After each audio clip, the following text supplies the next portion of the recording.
ஓம் சாந்தி. மனன புரட்சி என்ற தலைப்பில் 21 நாளுக்காக பட்டி நடந்துட்டுருக்கு. பட்டியில் இன்னைக்கு 7வது நாள். இன்றைய அவ்யக்த முரளியோட டேட்டு 24/10/2013. இந்த முரளி ரொம்ப சின்ன முரளி. இதில் பாபா அதிகமான சிறப்பு விஷயங்களை சொல்லலை. இது டபுள் ஃபாரினர்ஸ் குழுவாக இருந்ததுனால முக்கியமாக சேவை பற்றி தான் பாபா இதில் சொல்லியிருக்காங்க. வெளிநாட்டில் இருந்தாலும் சரி, டபுள் ஃபாரினர் குழந்தைகள் எவ்வளோ மனசார சேவை செய்கிறாங்க அப்படின்றத பாபா சொல்லியிருக்காங்க. சேவையில் கவனம் இருக்குது, ஆனால் கேட்குறதும் சொல்கிறதுல மட்டும் கவனம் இல்லை. இப்போ மனசா சேவை நம்ம செய்யணும், மனதினால சக்காஷ் கொடுக்கறது சேவை அப்படின்னு பாபா புரிய வச்சுருக்காங்க. தன்னுடைய விருத்தியினால் விருத்தியை மாற்றணும், அது கூட சேவை. அங்குள்ள வாயுமண்டலத்துக்கு ஏற்ற மாதிரி தன்னுடைய நல்லெண்ணத்தின் மூலம் சுப ஆசையினால சூழ்நிலையை மாற்றுவதும் சேவை. பாபா என்ன சொல்கிறாருன்னா, நம்மளுடைய விருத்தி திருஷ்டி இது மாறி இருக்கணும், மாற்றம் அடையணும் அப்படின்னு சொல்கிறாரு. அதற்காக சுப ஆசை வச்சுருக்கணும், நல்ல எண்ணம் வச்சுருக்கணும். அதன் மூலமாக மற்றவர்களுடைய விருத்தியில் மாற்றம் ஏற்படும். அதே நேரத்தில் நம்மளுடைய சுயநிலை மீதும் கவனம் இருக்கணும், சேவையும் இருக்கணும், சுய முன்னேற்றமும் இருக்கணும். ரெண்டுலேயுமே பேலன்ஸ் இருக்கணும்னு சொல்லியிருக்காங்க. கூடவே ஸ்வராஜ்ய அதிகாரியினுடைய விதியை மனசில் வச்சு புருஷார்த்தம் பண்ணணும். இன்றைய முரளியிலிருந்து நாம் எடுத்திருக்கக்கூடிய 7 வார்த்தைகள்: காட்சிகள், செய்தி, ஆடாத அசையாத நிலை, சிறந்த மனப்பாங்கு, நல்வாழ்த்துக்கள், சபாஷ். இப்போ இந்த 7 வார்த்தைகளையும் கொஞ்சம் கொஞ்சமாக நாம் மனனம் பண்ணலாம். ஃபஸ்ட்டு காட்சிகள். முதல் வார்த்தை காட்சிகள். நஜாரே அப்படின்னா காட்சிகள்னு அர்த்தம். காட்சினா என்ன? இப்போ காட்சினா என்ன? சீன். நாம் எதை பார்க்குறோமோ அது நமக்கு ஒரு காட்சி அளிக்குது. நாம் எங்கேயாவது சுற்றுலா போகிறோம் அப்படின்னா ஒரு அழகான ஃபால்ஸ் பார்க்குறோம், அருவியை பார்க்குறோன்னா என்ன சொல்லுவோம்? ஆஹா, என்ன ஒரு காட்சி! மலைகளை பார்த்தாலும், தோட்டத்தை பார்த்தாலும், கடலை பார்த்தாலும், இயற்கையை பார்த்தாலும் என்ன அழகான காட்சின்னு சொல்லுவோம். ஆனால் ஒரு விஷயம் இருக்குது, ஒரே காட்சியை எல்லாரும் ஒரே மாதிரியாக பார்ப்பாங்களா? இல்லை. நம்மளுடைய திருஷ்டி கோணம் எப்படியோ அது மாதிரி அந்த காட்சியை பார்க்குறோம். ஒரே ஒரு இப்போ பெண் எடுத்துக்கிட்டோம் அப்படின்னா, ஒரு டாக்டர் அந்த பெண்ணை பார்த்தாங்கன்னா, இது ஒரு நல்ல பெண்ணா, இதனால நல்லா எழுதலாம் அப்படின்னு பார்ப்பாங்க. ஒரு கவிஞர் பார்த்தாரு அப்படின்னா, இந்த பெண்ணால் ஒரு அழகான கவிதை எழுதலான்னு பார்ப்பாங்க. ஒரு கணக்காளர் பார்த்தாங்க அப்படின்னா, அந்த பெண்ணோட விலை எவ்வளவு அப்படின்னு பார்ப்பாங்க. ஒரு டீச்சர் பார்த்தா இந்த பேனாவால் ஞானத்தை எழுதலாம், என்னுடைய குறைகளை எழுதலாம், என்னுடைய சிறப்புகளை எழுதலான்னு பார்ப்பாங்க. பொருள் ஒன்று தான், ஆனால் பார்வை வேறுபட்டு இருக்குது. அதனால் காட்சியும் மாறிடுச்சு. அதனால தான் சொல்கிறாங்க, எண்ணங்களை மாற்றுங்க, மனம் மாறிடும். உணர்வுகளை மாற்றுங்க, சுபாவம் மாறிடும். பார்வை கோணத்தை மாற்றுங்க, காட்சிகளை மாறிடும். வாழ்க்கையில் ஒரு சூழ்நிலை வந்துடுச்சு. அந்த சூழ்நிலையை பார்த்து ஏன் எனக்கு மட்டும் இப்படி நடக்குது அப்படின்னு பார்த்தா ஒரு காட்சி.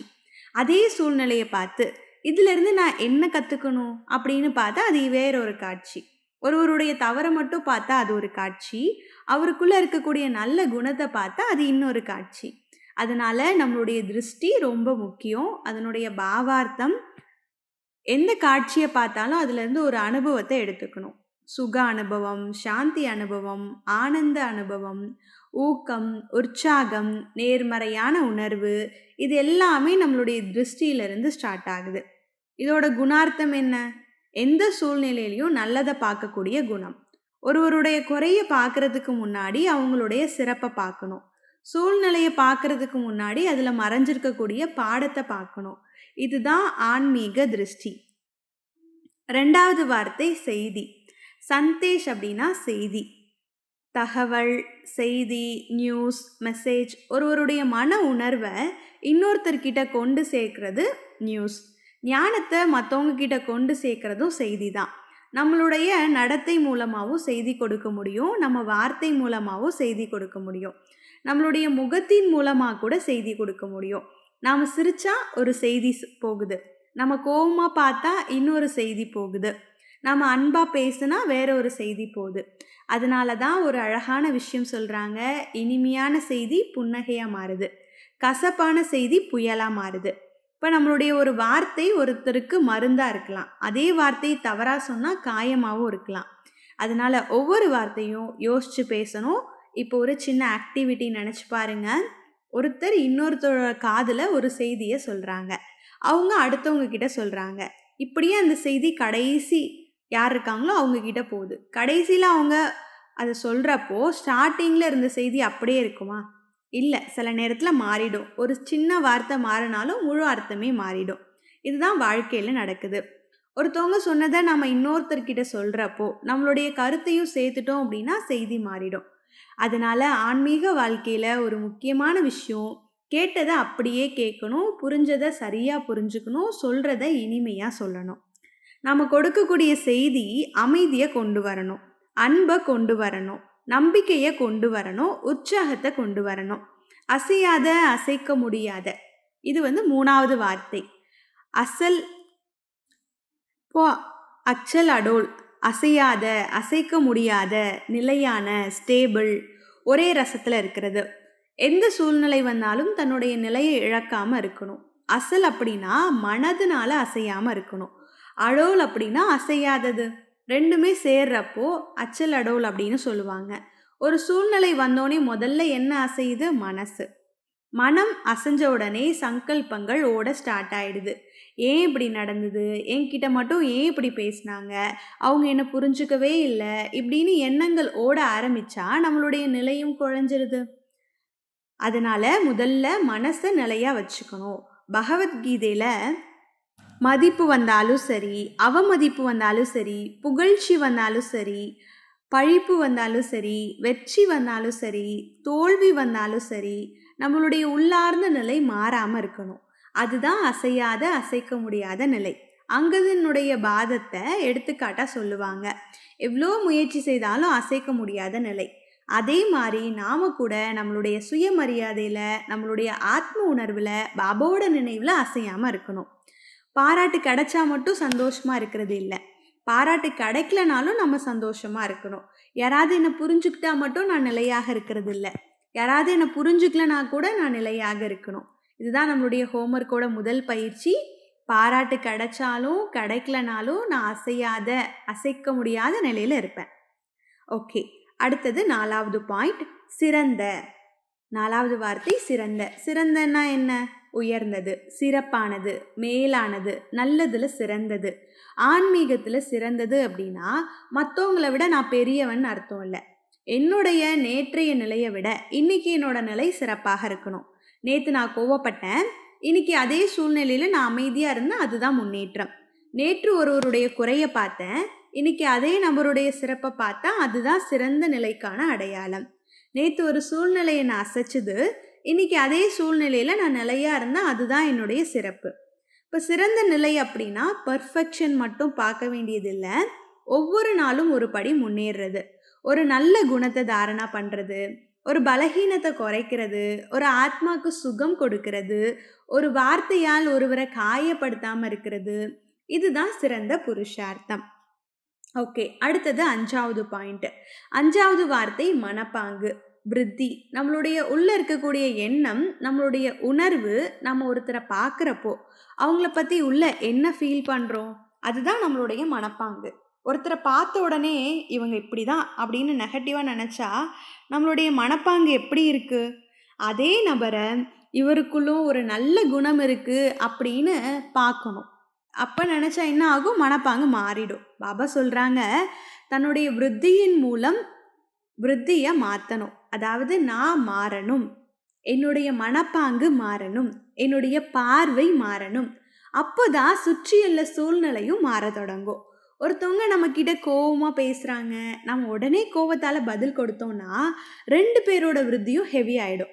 அதே நேரத்தில் இந்த ஆத்மா இப்போ டென்ஷனில் இருக்காங்க, நான் சாந்தியாக இருப்பேன் அப்படின்னு நம்மளோட மனப்பாங்க மாற்றினா சூழ்நிலையே மாற ஸ்டார்ட் ஆகிடும். இதுதான் மனசா சேவை. நாம் எதுவும் பேசலை, ஆனால் நம்மளுடைய நல்ல எண்ணம் அந்த ஆத்மாவை தொடுது.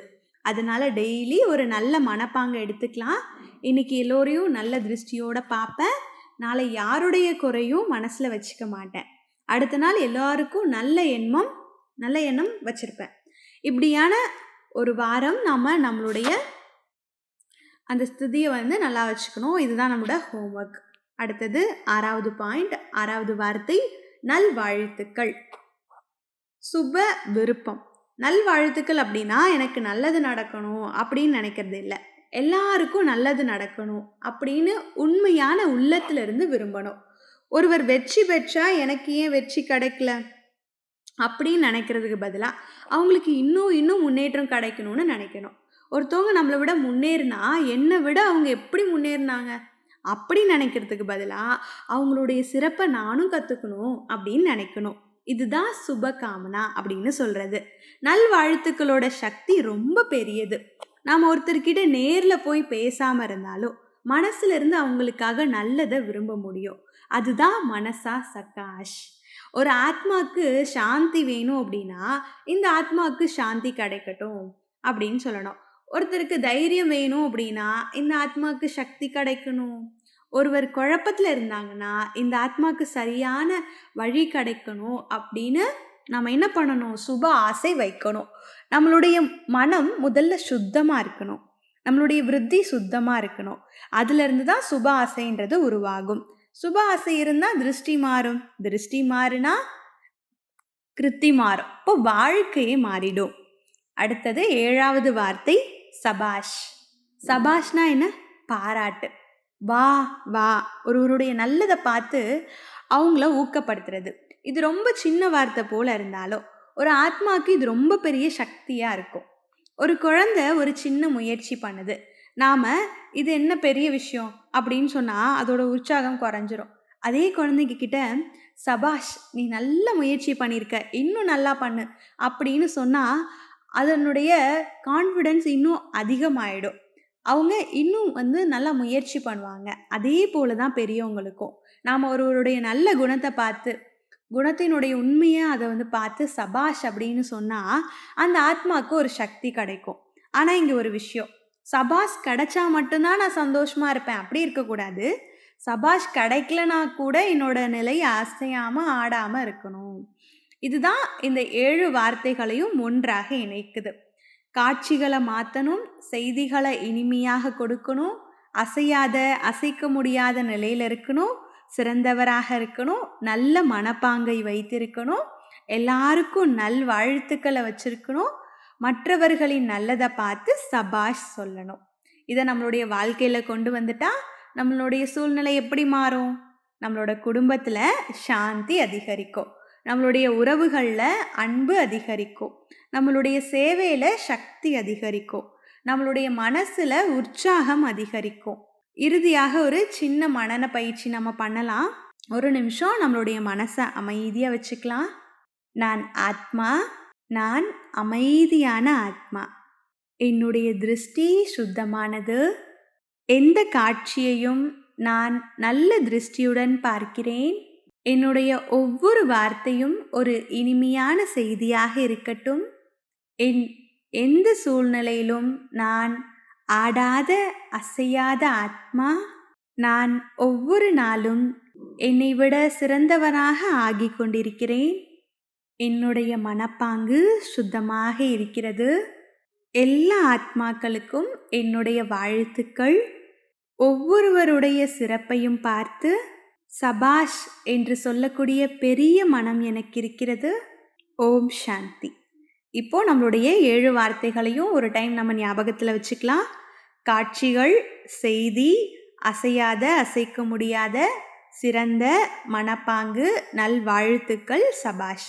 இந்த 7 வார்த்தைகள் வெறும் வார்த்தைகளாக இல்லை, நம்மளுடைய வாழ்க்கையின் 7 சக்தியாக மாறணும். நம்மளுடைய திருஷ்டியில் நல்ல காட்சி இருக்கணும், நம்மளுடைய வார்த்தைகளில் இனிமையான செய்தி இருக்கணும், நம்மளுடைய நிலை ஆடாத அசைக்க முடியாததாக இருக்கட்டும், நம்மளுடைய புருஷார்த்தம் சிறந்ததாக இருக்கட்டும், நம்மளுடைய மனப்பாங்கு சுத்தமானதாக இருக்கட்டும், எல்லார்கிட்டையும் நல் வாழ்த்துக்கள் இருக்கட்டும், மற்றவர்களினுடைய சிறப்பை பார்த்து மனசார சபாஷ் சொல்லக்கூடிய ஆத்மாவாக இருக்கணும். இதுதான் இன்றைய மனன புரட்சியினுடைய சாரம். நல்லது. ஓம் சாந்தி.